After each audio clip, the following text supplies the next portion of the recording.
Hello, my name is Efehi Inabahare. I am going live.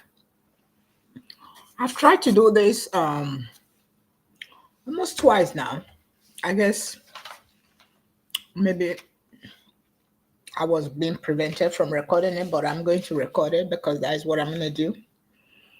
Um, what I was trying to do today was to record the implications of the empathetic, excuse me, the implications of the empathetic listener, implications in the home, and implications in the society. Before diving into that, I also discovered that we have three types of empathetic listener. Actually, we have the cognitive empathy, that is understanding another person's thought and perspective, and the emotional empathy, which is feeling what the other person is feeling, and also the compassionate empathy, which is going beyond understanding and feeling to taking action. Uh, the compassionate empathy part is mostly what I use when I'm doing my day to day care because I don't just feel. Um, and also, while studying, I discovered that sometimes it's not good to overfeel, not be too compassionate, but then you take some of their emotional baggage into yourself. So it's better to be objective about it and take action and then solve the problem.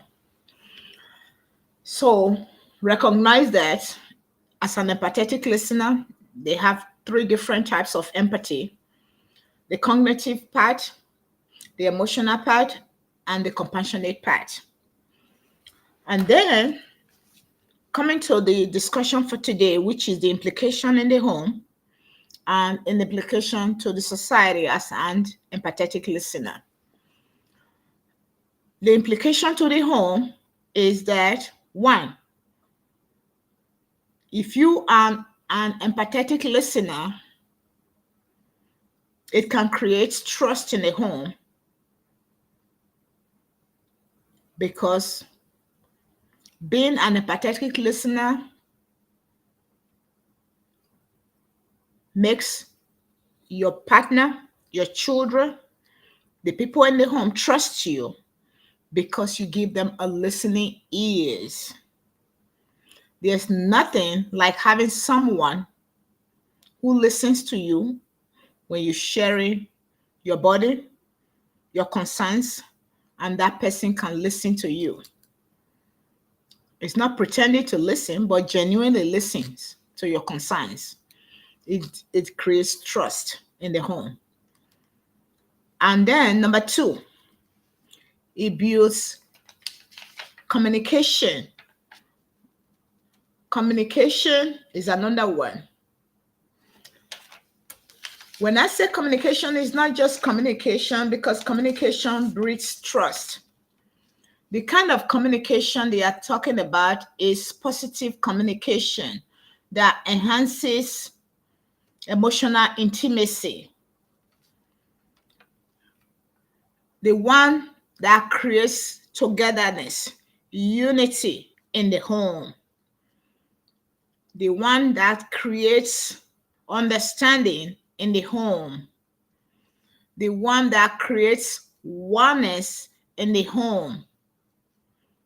Because if I can talk to you and you understand my point of view and where I'm coming from, then I get to trust you. And if I get to trust you, that means I can share with you. And then there's that oneness in the home, there's peace in the home, there's understanding in the home. Then another one is it creates stress-free environment and it releases dissatisfaction in the environment. That is another reason that we have to utilize the empathetic listening tool in the home. And I also discovered that while I was reading that nobody's born with being an empathetic listener. We can actually learn it. And also that our environment can also influence whether we are an empathetic listener or not. And also, if we carry emotional baggage, it can also influence whether we can be an empathetic listener or not. Yes, people with personality disorders, people with people that are narcissists, they might not be able to be empathetic. So those are the areas also, and those are the kind of people who might not be able to be an empathetic listeners. So your environment can also influence your ability to be empathetic, and your emotional well-being can also affect that also. But I just wanted you guys to know that nobody is born with being an empathetic listener. Your emotional makeup can influence that. Your environmental factors can also influence that. But we can also learn it to become an empathetic listener. So it can affect our home. It can create trust in our home. It can create good communication skills in our home. It can create unity in our home. It can create emotional stability in our home. And also, in terms of the couple, they said it can reduce the amount of divorce in the home, because most marriages that breaks down, it starts from lack of communication. When there's disunity and they are no longer communicating, it starts from there, because the other one is not listening to the other one, and then the other one stop talking. And when you don't listen, the partner stops talking to you. And when your partner stops talking, then the communication is breaking down. And that's where it starts from. There's disunity, there's stress, there's frustration. So let's practice and be the empathetic listener. Then, in terms of the implication in the society, it starts from there. If we cannot have trust within ourselves in our homes, guess what? We carry it outside of the home to the society. We start having this biased attitude towards the people that live with us.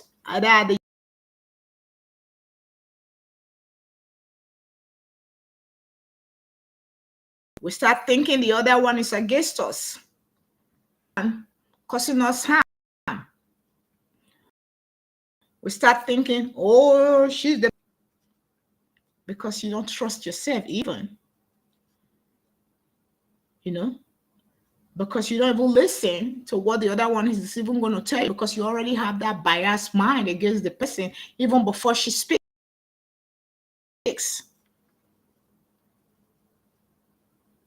Be the empathetic listener, because they said we have three types. The emotional type, the cognitive type, and the compassionate type.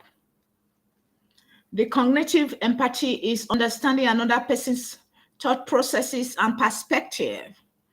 The emotional empathy is feeling what the other person's problem. Compassionate empathy is going beyond understanding and feeling to take action. I guess you might not use the three at the same time. Depending on your situation, you can pick whichever one you want to use, depending on what you are tasked to do at that present time.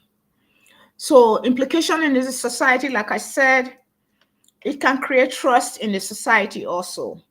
It can create harmony amongst the way we interact with each other. Yes. It can reduce friction. It can create empathy among all of us. Yes.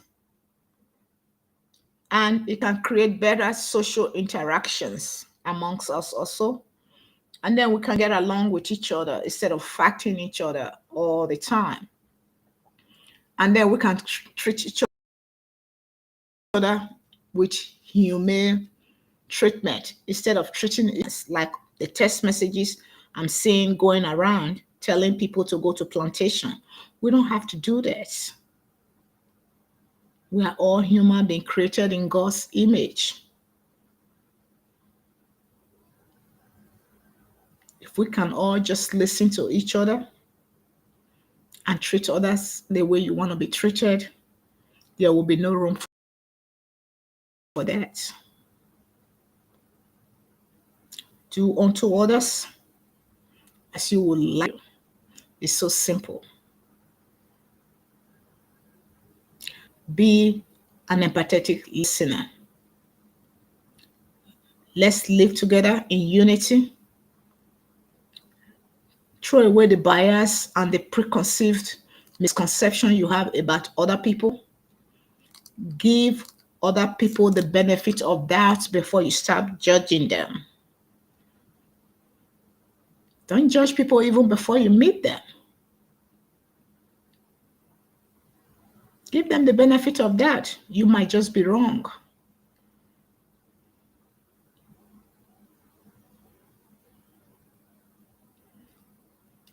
Let's be the bigger person in the society. Let's stop this chaos and madness. When God created everything, He said it was good.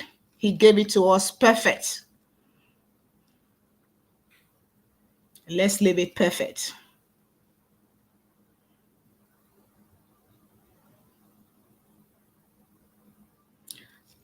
The last one is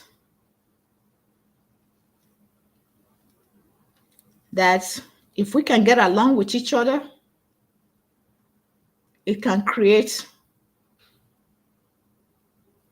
respect and hope in the society, and also create connection among each other.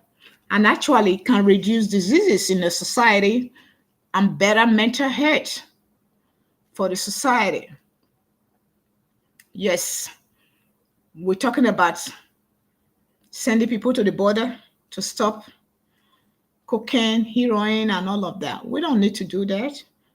If we can improve on being an empathetic listener, trust me, you don't even have to go to the border to stop hijacking medications. Because let's be our brother's keepers.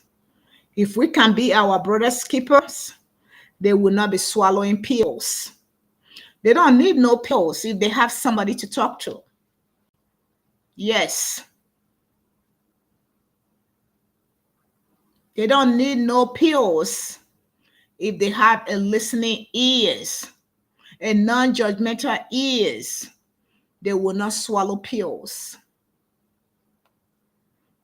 But we will not check on them.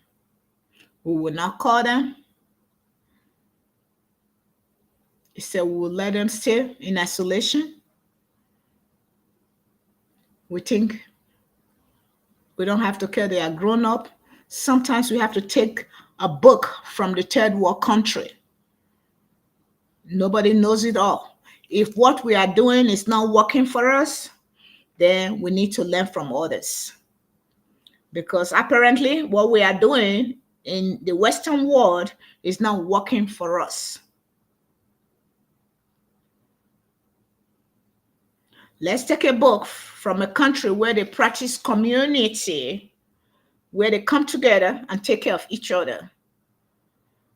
In those days, where we used to knock on each other's door and ask for each other's and care about their mental well-being rather than just about the dresses and the shoes they are putting on.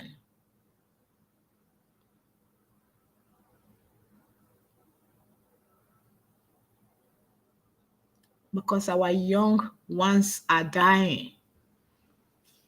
What is killing them? What do you think is killing them? They're numbing themselves with drugs because nobody cares. Even if somebody cares, they are so ashamed to tell you what is killing them inside because of lack of trust. Because they closed up. Because they did not start it in the beginning.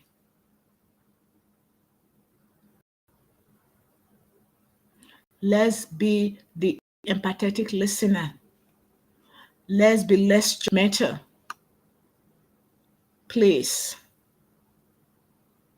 Thank you.